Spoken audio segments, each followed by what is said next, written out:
আল্লাহ তাদের ইলম এবং আমলের মাঝে বরকত দান করুন, আমরা পড়ি আমিন। প্রিয় বন্ধুগণ, আমার সামনে দূর দূরান্ত থেকে এসেছেন বিভিন্ন স্তরের বিভিন্ন পর্যায়ের দাওয়াতি মেহমানবৃন্দ, হযরত উলামায়ে কেরাম এবং ইসলাম প্রিয়, দিন প্রিয়, কোরআন প্রিয় মুসল্লিয়ানে কারাম, মুরব্বিয়ানে আযম, যুবক ভাইয়েরা, পর্দার অন্তরালের সম্মানিতা, শ্রদ্ধেয়া, সর্বগুণে গুণান্বিতা মুমিনা মা এবং বোনেরা, আলোচনা সূচনা লগ্নেতে আনুষ্ঠানিকতার মধ্য দিয়ে আমি আবারও আপনাদেরকে অন্তঃস্থল থেকে সালাম নিবেদন করছি। আসসালামু আলাইকুম ওয়া রাহমাতুল্লাহি ওয়া বারাকাতুহু। আপনারা সবাই কেমন আছেন? আলহামদুলিল্লাহ, আমিও ভালো আছি। আমাদেরকে যিনি ভালো রেখেছেন তিনি কে? তিনি সে আল্লাহ, যিনি বিশাল আকাশ এবং বিস্তীর্ণ এই জমিনের মালিক, যিনি সাগর মহাসাগরের মালিক, যিনি কুল কায়নাতের মালিক, যিনি জান্নাত জাহান্নামের মালিক, যিনি আরশ আযীমের মালিক। সে আমাদের রব, আমাদের মুনীব, আমাদের স্রষ্টা, যিনি আমাদেরকে হাজারো ব্যস্ততা, হাজারো ব্যাকুলতা থেকে বিরত করে সমাজের অসংখ্য অগণিত মানুষের ভেতর থেকে বাছাই করে করে আমাদেরকে আল্লাহ পাকের পবিত্র কোরআন এবং বিশ্বনবী রাসূল করিম সাল্লাল্লাহু আলাইহি ওয়াসাল্লামের হাদিস থেকে আমাকে কিছু কথা বলার আর আপনাদেরকে শোনার জন্য তৌফিক এনায়েত করেছেন। এজন্য মহান মনিবের প্রতি অন্তঃস্থল থেকে সুজুদ পেশ করছি। সকলেই চিৎকার মেরে পড়ছি আলহামদুলিল্লাহ।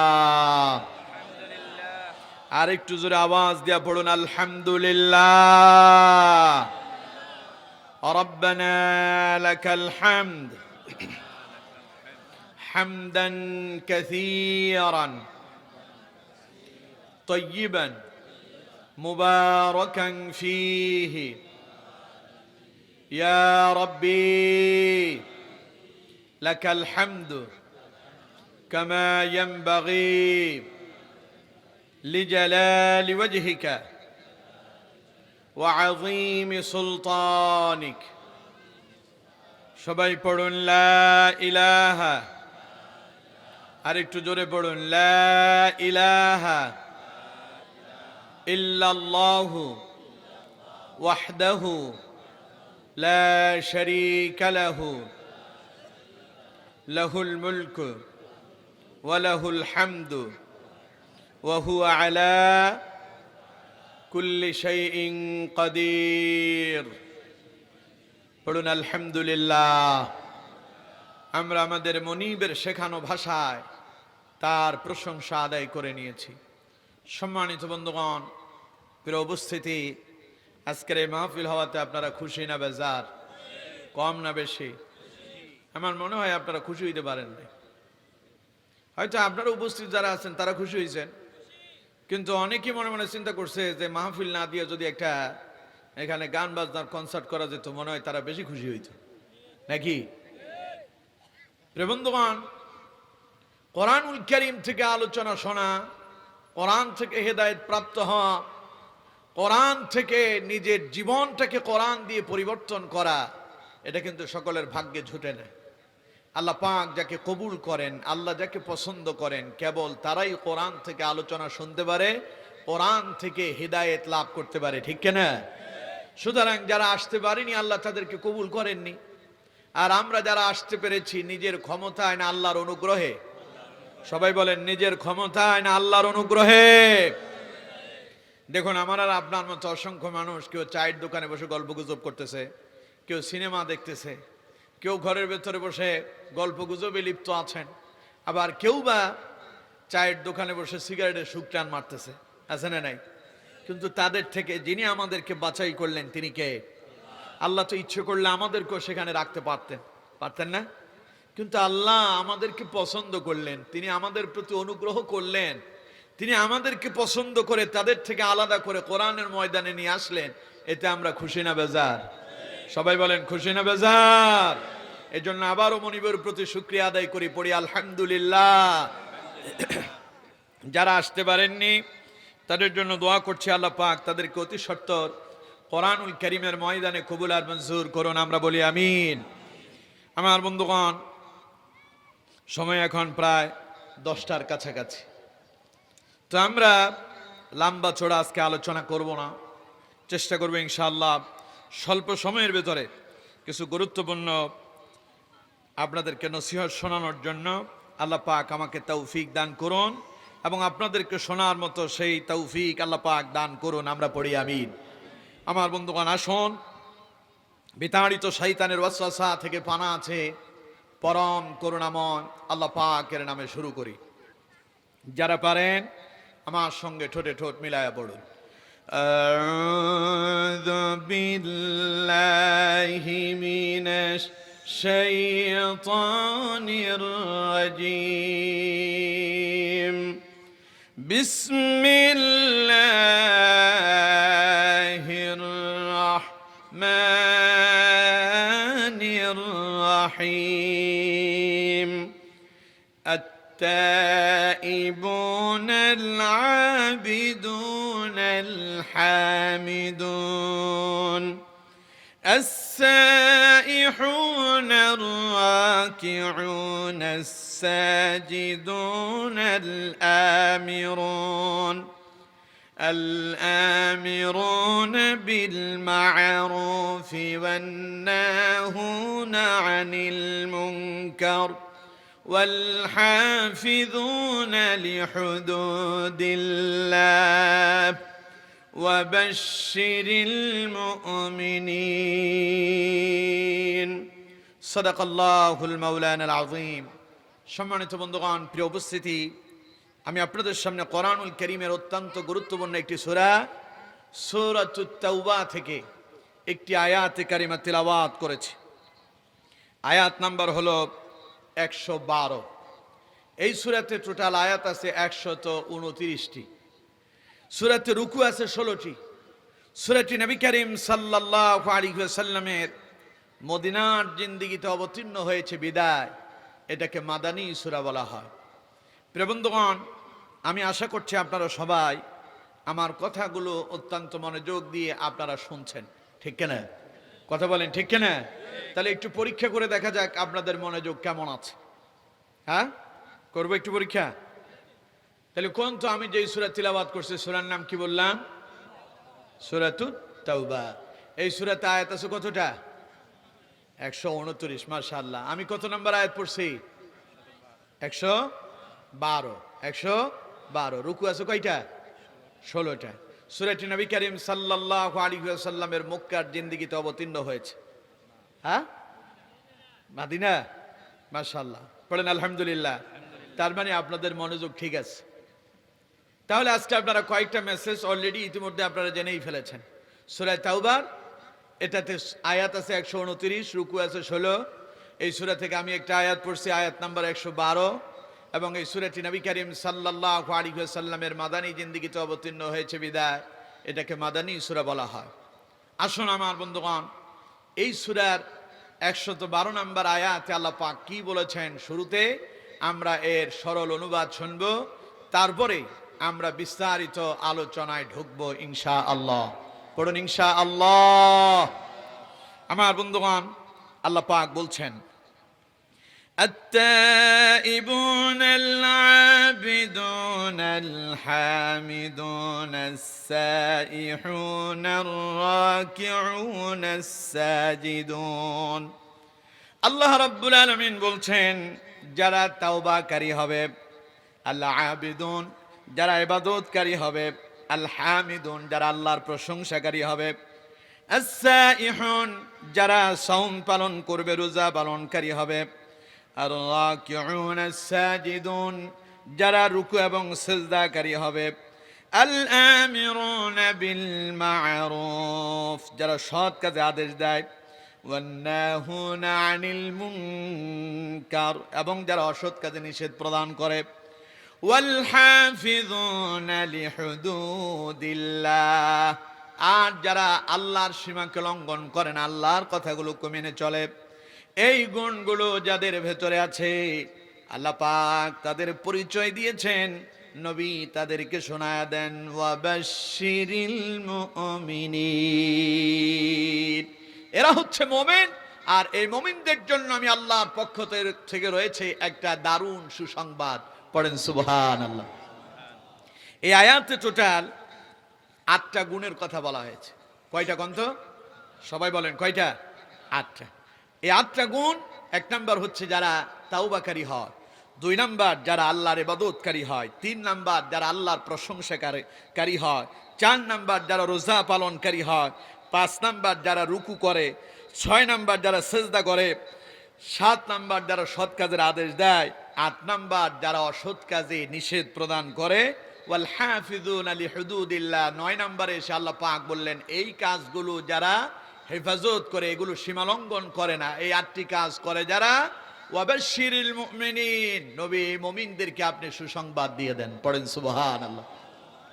এখন সুসংবাদটা কিসের হবে তা জানার দরকার আছে না? কথা কয় না, আছে না নাই? তার আগের আয়াতে যেতে হবে সুসংবাদ জানতে হলে। আয়াত নাম্বার আমরা পড়ছি কত? 112। এখন শুনতে হবে 111 নম্বর আয়াত। 111 নম্বর আয়াতে আল্লাহ রাব্বুল আলামিন সেই সুসংবাদ দিচ্ছেন। কিসের সুসংবাদ?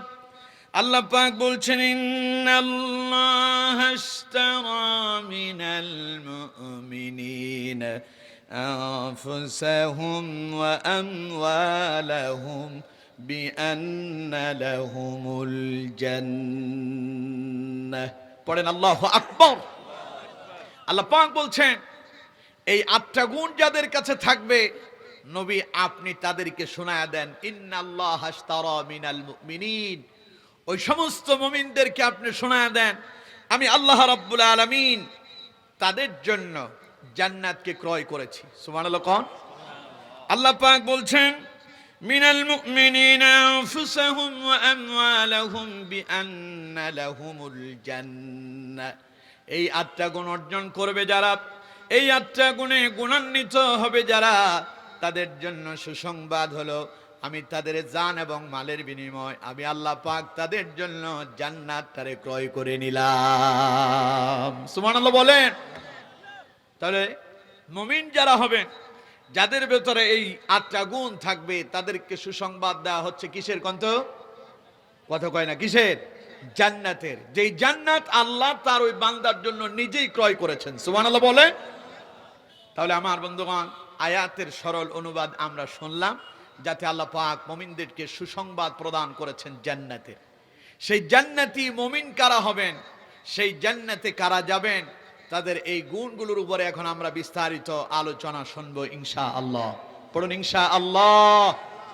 সুসংবাদ প্রাপ্ত জান্নাতি মুমিনের প্রথম কোয়ালিটি আল্লাহ পাক বলছেন আত-তাইবুন, তারা তাওবাকারী হবে। সুসংবাদ প্রাপ্ত জান্নাতীদের প্রথম কোয়ালিটি কি হবে? সবাই বলতে হবে কি? তাওবাকারী হবেন তারা। তাওবা বুঝেন তো? তাওবা বুঝেন তো আপনারা? তাওবা শব্দের অর্থ কি? ফিরে আসা। তাওবা শব্দের অর্থ ফিরে আসা, আত্মসমর্পণ করা, অর্থাৎ গুনাহকে ছেড়ে দেয়া এবং গুনার জন্য লজ্জিত হয়ে আল্লাহর কাছে ক্ষমা চাওয়া, এর নাম হলো তাওবা। এর নাম কি? আরো জোরে বলতে হবে, এর নাম কি? তাওবা। আল্লাহ রাব্বুল আলামিন বলছেন যারা সুসংবাদ প্রাপ্ত জান্নাতি, যাদেরকে আল্লাহ জান্নাত দিবেন বলে সুসংবাদ দিয়েছেন, তাদের প্রথম কোয়ালিটি হচ্ছে তারা সব সময় আল্লাহর কাছে অপরাধের জন্য তাওবা করে। আমার বন্ধুগণ এখন আমি আপনাদেরকে প্রশ্ন করি, আমরা এখানে যারা এসেছি জীবনে গুনাহ করি নাই এমন কয়জন আছে? একটু হাত তুলেন। গুনাহ করেন নাই জীবনে? আছেন কেউ? সারা জীবন ভর আমরা সবাই গুনাহ করছি, কেউ কম করছি কেউ বেশি করছি। গুনাহ করি নাই এমন কথা আমরা কেউ বলতে পারবো না, কারণ মানবের সৃষ্টিগত একটা স্বভাব হচ্ছে সে ভুল করবে, এটা স্বাভাবিক।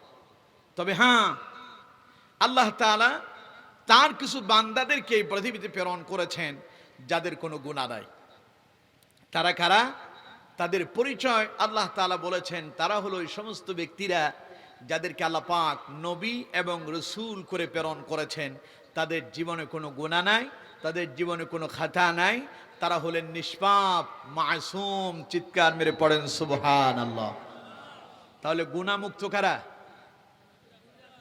সবাই বলতে হবে, আওয়াজ দিয়ে বলতে হবে, গুনাহমুক্ত কারা? নবী রাসূলগণ। এই ছাড়া সবাই গুনাহ করছে। মানুষের জীবনে গুনাহ হওয়া স্বাভাবিক, তবে গুনাহ করার পরে তাওবা না করে বরং গুনাহকে প্রমোট করাটা, এটাই হচ্ছে অস্বাভাবিক। এখন আমার দেশে এমন মানুষ তো নাই যে গুনাহ করার পরে আবার সেই গুনাহকে প্রমোট করে, এরকম লোক তো বাংলাদেশে নাই। মুসাফিরে কি আছে? একজন বললেন নাই।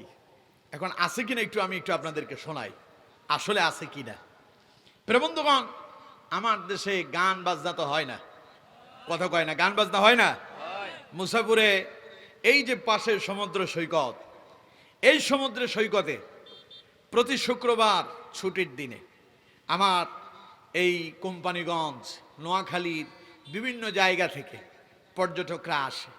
আসার সময় তারা কিছু স্পিকার নিয়ে আসে, আছে না এরকম, সাউন্ড বক্স নিয়ে আসে, রাস্তা দিয়ে যায়, গান বাজনা চলে। এখন কন্ত গান বাজনা করাটা হালাল না হারাম? এটা কি সাওয়াবের কাম না গুনার কাম? এখন নিজেরা তো গুনাহ করলো, গুনার দিকে আওয়াজ করে আমাদেরকেও উৎসাহিত করছে, এটাকে বলে প্রমোট করা। কথা বুঝতে পেরেছেন? এখন এমন কাজ মুসাফিরও তো হয় না, কথা কয় না, হয় কি হয় না? আরে মুসা হচ্ছেন একজন আল্লাহর নবী, আল্লাহর পয়গম্বর। সে মুসা আলাইহিস সালামের নামে নামকরণ করা হয়েছে আপনাদের মুসাফির নাকি? সেই নবীর নামে নাম করা জায়গাতে চলছে এখন অশ্লীলতা, বেহায়াপনা, নির্লজ্জতা। এমনকি গত মনে 1 বছর বা 2 বছর আগে এখানে একটা অপ্রীতিকর ঘটনাও ঘটেছিল। একজন নারী দর্শিতা হয়েছিল। স্মরণ আছে কি আপনাদের? কথা কয় না, স্মরণ আছে? তাহলে এখন যেটা নবীর নামে তৈরি হলো, সেখানে এখন গুনারও আঁকড়াখানা হয়ে পড়ছে। সুতরাং আমার বন্ধুগণ, গুনাহ তো করেই, এবং জানায়া শোনায়া লোকজনদেরকে জানায়া গুনাহ করে। এই রকম অসংখ্য লোক আছে যারা গুনাহকে গুনাহই মনে করে না, বরং গুনাহটারে তারা মনে করতেছে এটার বিরুদ্ধে বলতে পারলেই মনে হয় তাদের জন্য এটা দারুণ কিছু আছে। আমার দেশে ইদানিং কালে কিছু বড় বড় ব্যক্তিত্বরা, যারা আমাদের মাথার উপরে বসে আছেন, আমাদের দেশ পরিচালনা করছেন, আমাদেরকে বিভিন্ন দিক নির্দেশনা দেন, এই জাতীয় লোকেরাও মাঝে মধ্যে বড় বড় পাপ এবং বড় বড় গুনাহের কাজে লিপ্ত হয়ে যাচ্ছেন, ঠিক কিনা? যেমন আমার দেশের একজন মন্ত্রী ছিলেন, এখন নেই, যার মাথায় সাদে মাল নাই। তিনি একদিন বলেছিলেন, তখন তিনি উপমন্ত্রী, তখন তিনি কি উপমন্ত্রী, উপমন্ত্রী থাকাকালীন তিনি বলছেন বাংলাদেশে রাষ্ট্র ধর্ম ইসলাম তিনি রাখবেন না। সংবিধানে বিসমিল্লাহির রহমানির রহিম, এটা সংসদে আইন পাশ করে তিনি সেটাকে মুছে দেবেন, বলছে না? কথা কয় না, বলেন নাই? তাইলে তিনি তো গুনাহের কাজ করবেন, আল্লাহর আইনকে তিনি মুছে দিতে চেয়েছেন। তিনি রাষ্ট্র ধর্মে ইসলামকে উপেক্ষা করে ইসলামকে মুছে দেওয়ার কথা তো তিনি বললেন, প্রকাশ্যে বললেন আইন পাশ করে বন্ধ করে দিবেন। এমন দুঃসাহস যখন তিনি দেখালেন, আল্লাহ রাব্বুল আলামিন বললেন, আমার ইসলাম, আমার কোরআন মুছে দেওয়ার ক্ষমতা তোর নাই, বরং আমি আল্লাহ যদি চাই এক মুহূর্তের ভেতরেই তোর নাম নিশানা মুছে দিতে পারি, ঠিক কিনা? এখন কন্ত বাংলাদেশে রাষ্ট্র ধর্মে ইসলাম আছে না নাই? সংবিধানে বিসমিল্লাহির রহমানির রহিম আছে না নাই? যেই নেতা বলেছিল সেই নেতা কি আছে? গুনাহ করে যারা, গুনাহ করে আবার বাহাদুরি দেখায় যারা, ওদের অবস্থা এইরকমই হয়, ঠিক কিনা? এরকম আরো কিছু শয়তান বাংলাদেশে এসেছিল। ওই যে একটা ছিল কাদের সিদ্দিকীর ভাই লতিফ সিদ্দিকী, তারেও মন্ত্রী বানানো হয়েছিল। মন্ত্রিত্ব পায়া তিনি হজকে একটা কটূক্তিমূলক কথা বলেছেন, নাউজুবিল্লাহ কইলেন না? এখন আছে, কথা কয় না আছে? এই দেশে যারাই ইসলামের বিরুদ্ধে কথা বলেছে, যারাই কোরআনের বিরুদ্ধে কথা বলেছে, সারা পৃথিবীর ইতিহাস ইসলামের বিরুদ্ধে যারা কথা বলে, কোরআন